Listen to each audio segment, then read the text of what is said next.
All right, let's talk about one of the most demanding, most complex college admissions processes in the entire country, getting into a U.S. Service Academy. We're going to break down exactly what it takes to earn one of those coveted spots at West Point, the Naval Academy, or the Air Force Academy. Let's get right into it. So, right off the bat, you need to understand this process is in a league of its own. I mean, it's more complex, more demanding, and honestly, way more competitive than even applying to an Ivy League school. But why? What really makes it so different? And this slide just lays it all out. On one side, you've got your typical college application, right? Mostly just the Common App. But look at the other side. For a service academy, you're looking at a 15-month marathon. It requires a congressional nomination, a full-blown federal medical exam, and a tough fitness test. It's a completely different ballgame. And all that complexity leads to this number, an acceptance rate of around 10%. And look, that's not just because it's hard. It's because the number of spots is literally limited by an act of Congress. A regular university can just decide to accept more students. The academies, they can't. They have a fixed number of appointments, which makes every single spot incredibly competitive. Okay, so how in the world do you tackle this beast of an application? The key is to stop seeing it as a million different things you have to do. Instead, you need a simple three-part framework. This is the mental model you need to have for success. To get that appointment, you have to clear 3 hurdles, one right after the other. First, you have to be eligible. Simple enough. Then, you have to prove you're competitive. And finally, you have to become fully qualified. You have to nail all 3, and they have to be in that order. One slip up anywhere along the way, and the whole thing can just fall apart. So let's start with eligible. You know, for probably 90% of you, this is the easy part. It's just a set of basic non-negotiable boxes you have to check. You got to be a U.S. citizen, be between 17 and 22 years old, you can't have any dependents, and you need to have good moral character. For most people, this is a pretty simple checkmark. All right, now for the part that takes a ton of work, building a competitive profile. This is where the academies put a score on everything you've done to figure out if you have what it takes to be a future officer. And this chart breaks it down perfectly. Academics are the absolute foundation of your application.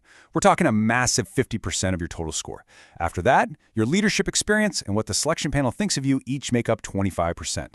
So, the main takeaway here, academics are king. But listen, academics is way more than just a good GPA. They're looking at your SAT or ACT score, your class rank, where being in the top 20% is pretty much a must, and how tough your courses were. And they pay very close attention to how you did in key classes like calculus, physics, and chemistry.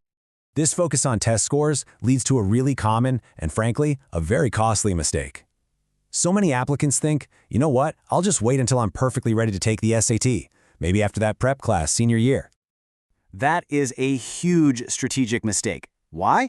Because the Academy's super score. That means they'll take your best math score and your best verbal score from all the different times you took the test and combine them.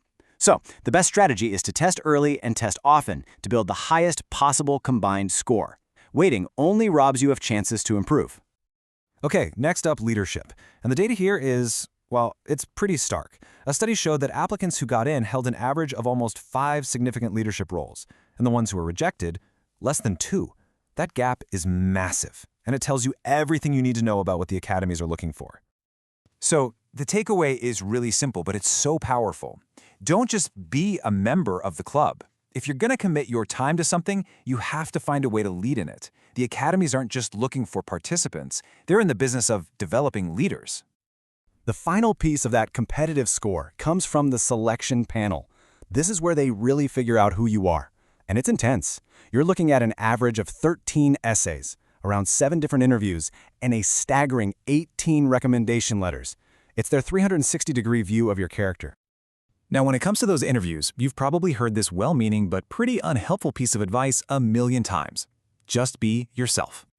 But being yourself is not a strategy, especially when there's a 50-year-old veteran on the other side of that table. A much better approach? First, prepare concise stories about your experiences using the STAR method. Second, show professionalism. Address them as sir or ma'am. And third, prove your credibility. Show them you've done the research and you really know what you're signing up for. All right, so let's say you've done it. You've built a stellar competitive profile. Guess what? You're still not in. Now you have to clear the final hurdles. These are 3 absolute, non-negotiable, pass or fail gates. And the stakes here? They couldn't be higher. If you fail the fitness test, your application is closed. That's it. Done. If you don't get a congressional nomination, your absolute best-case scenario is an offer to the prep school. And if you don't get medically cleared, it is game over. You literally cannot be given an appointment. Period. And that medical hurdle, it's a really big one. Do not underestimate it. A surprising 20% of all applicants get medically disqualified. This isn't just a quick sports physical. It's a deep, intrusive dive into your entire medical history, all the way back to birth. So, with all of these moving pieces, all these high-stakes hurdles, what's the one thing that can give you a real strategic edge? What's the single most important factor? It all comes down to timing. Yep, timing. The final deadline isn't until January of your senior year. But the real strategic advantage, the game changer, is getting your application turned in by the recommended date, August 31st. That's before your senior year really even gets going. Why so early? Well, there are 3 huge reasons. First, it gives you the best possible chance to get a letter of assurance. That's basically an early acceptance letter. Second, you get this massive weight off your shoulders before the chaos of senior year fall hits.